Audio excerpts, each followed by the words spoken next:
size. Ours is about 39 feet long. They got to about 47 feet long. So that's 8 feet longer. It's going to be taller, and it's a rather stocky animal, so it's going to be a lot heavier. Now, I hear this guy get called a Tyrannosaurus Rex at least 5 times a day. However, there are several differences between this guy and a T-Rex. First of all, size-wise. Hold on, I'll talk to you after this thing. First of all, size-wise. At 47 feet long, this guy is 5 feet longer than the largest T-Rex we've ever discovered. It may be a ton or so heavier. Also, she is exactly right. A T-Rex is a more evolved dinosaur down to 2 claws. This guy is less evolved, still has 3 claws on his hands. Now, the other big difference, though, is in their skull. Now, if you were to compare the skull of a Giganotosaurus to that of a T-Rex, you would see that the T-Rex skull has a lot more bone mass in it. And that's because of the way they're using their teeth. Now, these teeth don't actually represent Giganotosaurus very well. Now, in a Giganotosaurus mouth, the teeth have very sharp serrated edges on the front and back, but they're thinner. And that's for slicing through flesh. So if a Giganotosaurus is going to try to take down a prey larger than it, it would step in, take a chunk out of the side, step back so it doesn't get hurt. Maybe it's hunting in conjunction with another Giganotosaurus. It steps into the side, takes a chunk out, steps back. They repeat this process. The animal will eventually start to bleed to death, and they can feed on it. Tyrannosaurus Rex? He's a totally different monster. So T-Rex teeth have a sharp serrated edge on the front and back. However, those teeth are more conical or cone-shaped. And whereas you might see 3 or 4 inches sticking out of the jawbone, there's another 6 inches anchoring that tooth in place in the jaw. And that's because T-Rex teeth are designed for crushing bone. So if a T-Rex tries to take down a prey, all it does is bite its neck and break its neck, or bite its spine and break its spine, and thus dinner is prepared. Now, Giganotosaurus comes from Argentina, and a lot of the largest dinosaurs in the world actually come from Argentina. In fact, the largest dinosaur we know of is actually called Argentinosaurus, and he comes from New Mexico. No, obviously he comes from Argentina. Now, to give you an idea of how big Argentinosaurus is, I said our Giganotosaurus here model that we have is about 39 feet long. Argentinosaurus is a long-necked dinosaur, about 130 feet long. And whereas this guy may have tipped the scales at somewhere up to 10 tons, Argentinosaurus is tipping the scales somewhere around 80 to 100 tons. So he's a really big animal. Now, being big for a dinosaur was a great survival strategy. The bigger you are as an herbivore, the fewer the things that can attack you. The bigger you are as a carnivore, the larger the things you can attack, and if something smaller than you kills something, you can just take it from them. So being big was good, but getting to that size takes some time, and the animals that seem to have had the most time to do so are the ones in Argentina. And if you remember from the beginning of the tour, little Eoraptor, also from Argentina. And that's leading some paleontologists to believe that Argentina may very well be the birthplace of the dinosaurs. Now, I said this guy was arguably the largest meat-eating dinosaur. We're going to finish off this tour with the guy that he's arguing with. But to do so, we have to go into the other room. So follow me. We're going on a little walk. Are you talking about this dinosaur with the eyes closed? Oh, okay. All right. Now, earlier I was talking about how there was a dinosaur that had bumps all over his skin. That's Carnotaurus. He's the second dinosaur back right there that the kids are riding. That guy with the bumps, that's Carnotaurus. Just in case you're wondering, here's what he looks like. Now, behind me is Spinosaurus. And whereas I said our Giganotosaurus is a little undersized, our Spinosaurus is a little oversized. They estimated that Spinosaurus about as large as it would get to be about 50 feet long. Ours is somewhere between 52 and 59 feet long, so it's just a little bit oversized. Now, this may or may not be the exact way a Spinosaurus looked. You see, we have precious few bones of a Spinosaurus. In fact, the best skeletal pieces of a Spinosaurus we ever had were in a museum in Germany. But during World War II, the British bombed that section of Germany because Nazi headquarters was right across the street from the museum, and the museum and all the bones inside it were lost. All we have left of those bones now are photographs. And for the longest time, there were no more Spinosaurus bones to be found other than a few teeth. But recently on the Moroccan black market, they actually found a few more Spinosaurus bones.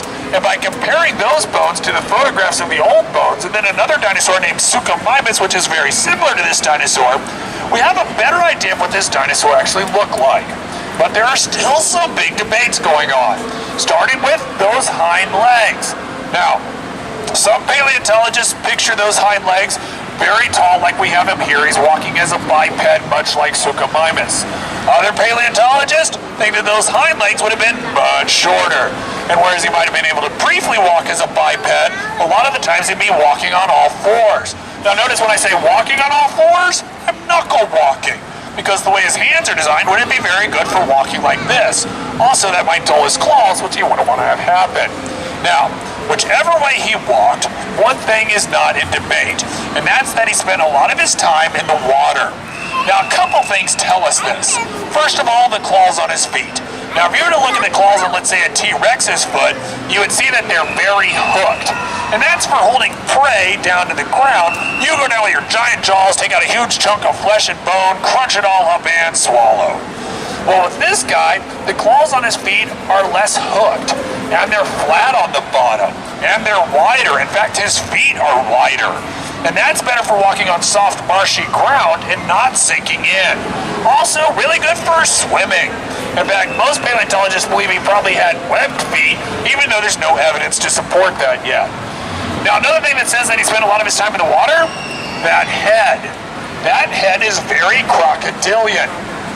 And take a look at those nostrils. Not only are those nostrils high up on the nose, they're far back on the nose. This allows him to do a couple different things. He can either float in the water like a crocodile and breathe out of those nostrils, or in shallow water, he can dip just the tip of his nose in the water and still breathe just fine through those nostrils. But why would he want to do that? Well, he shares another feature with modern-day crocodiles. In the bones of his nose, he's got these tiny little tubes that go back to the brain. They're called foramina. And for the longest time, scientists had no idea what those foramina were used for.